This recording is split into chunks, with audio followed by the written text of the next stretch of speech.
এই মুহূৰ্তত আপোনালোকলৈ লৈ আহিছো দিনটোৰ কেইটামান গুৰুত্বপূৰ্ণ খবৰ।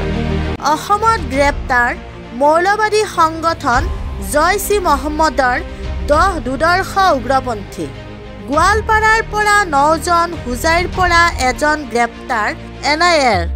অসমত মৌলবাদী উগ্ৰপন্থীৰ এই তৎপৰতা তীব্ৰ, উদ্বেগজনক আৰু প্ৰত্যাহ্বানমূলক বুলি মন্তব্য মুখ্যমন্ত্ৰী ডক্টৰ হিমন্ত বিশ্ব শৰ্মাৰ। শৃংখল চলিহা হুংকাৰ সংখ্যালঘু সংগ্ৰাম পৰিষদৰ। উজনিত মিয়া শ্ৰমিকক কাম কৰিবলৈ নিদিয়া শৃংখল চলিহা হুংকাৰ। মিয়াসকলৰ মান সন্মান নাই নেকি? 100 বছৰ হৈ যোৱাৰ পিছতো আমাক অসমীয়া হিচাপে গ্ৰহণ কৰা নাই কিয়? এই বুলি ক্ষোভ উজাৰিলে সংখ্যালঘু সংগ্ৰাম পৰিষদে।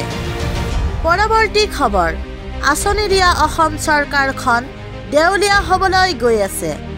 আঁচনি দি থাকিলে অসমৰ অৰ্থনৈতিক উন্নয়ন হ'ব নোৱাৰে।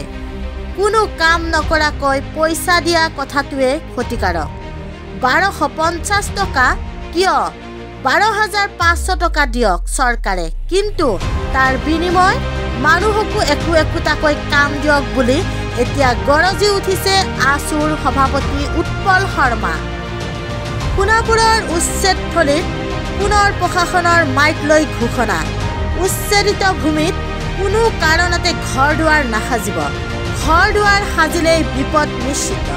ধ্ৰুৱ ৰিচাৰ্চৰ এক্সিট পোল অনুসৰি হাৰিয়ানাত কংগ্ৰেছে চৰকাৰ গঠন কৰাৰ সম্ভাৱনা।